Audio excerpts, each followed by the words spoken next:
কলডিলৰ সুস্বাদু ৰেচিপি বনাবৰ বাবে মই এখন প্লেটত অলপ পৰিমাণৰ কলডিল জোখত মিহিকৈ কাটি লৈছোঁ।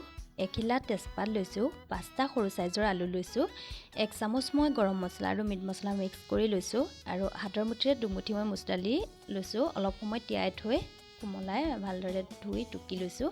1 চামুচ লৈছোঁ মই আদা নহৰু পেষ্ট, আধা চামুচ লৈছোঁ গোটা জিৰা আৰু এটা পিঁয়াজ মিহিকৈ কাটি লৈছোঁ। প্ৰয়োজন অনুসৰি নিমখ হালধি লৈছোঁ আৰু অকণমান চেনি লৈছোঁ।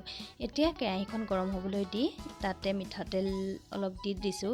গৰম হোৱাৰ পাছত তেলখিনি ভালদৰে গৰম হোৱাৰ পাছতে মই গোটা জিৰা কেইটা দি দিছোঁ আৰু তেজপাতখিলাও দি লগতে কেঁচা গুণ যোৱালৈকে মই ভাজি লৈছোঁ। ভজাৰ পাছতে মই পিঁয়াজখিনি দি পিঁয়াজৰো কেঁচা গুণটো নোযোৱালৈকে মই ভাজি লৈছোঁ। এতিয়া মই আদা নহৰু পেষ্টকণ দি দিছোঁ। পেষ্টকণ দিও তাৰো কেঁচা গুণ নোযোৱালৈকে মই ভাজি আছোঁ। এতিয়া মই কেঁচা গুণটো যোৱাৰ পাছতে মই চেনিকণ দি দিছোঁ। তাৰ পাছতে মই এতিয়া হালধি দিছোঁ। হালধিটো মই তেলতে দি দিওঁ। যিকোনো ব্যঞ্জন বনালেও মই এতিয়া মচুৰ দালিখিনি দি দিছোঁ। মচুৰ দালিখিনি কেঁচা গুণ নোযোৱালৈকে অলপ ভাজি লৈছোঁ।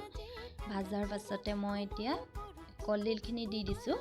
কলডিলখিনিও কেঁচা গুণ নোযোৱালৈকে অকণমান সময় ভাজি ল'ব লাগে তেলতে।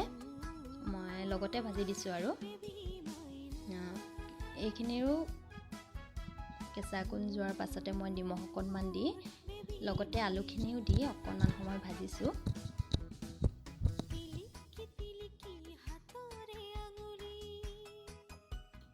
এতিয়া মই ইয়াতে অলপ পানী দি দিছোঁ। পানী অকণমান দি অকণমান সময় সিজিবলৈ দিছোঁ। ভালদৰে লৰাই লৈ অকণমান সময় সিজিবৰ বাবে মই ঢাকোন মাৰি দিম আৰু অকণমান সময় ভালদৰে সিজিব।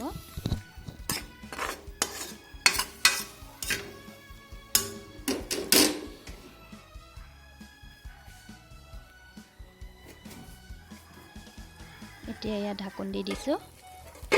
অকণমান সময় 5 মিনিটমান সময় সিজাৰ পাছতে মই আকৌ এবাৰ লৰাই চাম।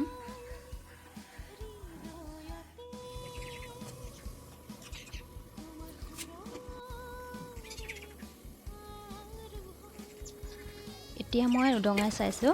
ইয়াত দেখিছেনে কিমান সুন্দৰকৈ উতলি আছে, সিজিছেও চাগে। মই অকণমান লৰাই দিছোঁ। এতিয়া মই আলুখিনি অলপ পৰিমাণৰ ভাঙি দিম, তেতিয়া মানে অকণমান গ্ৰেভি টাইপত হ'ব, তেতিয়া বহুত ভাল লাগে খাই। অলপ ভাঙি দিছোঁ আলুখিনি।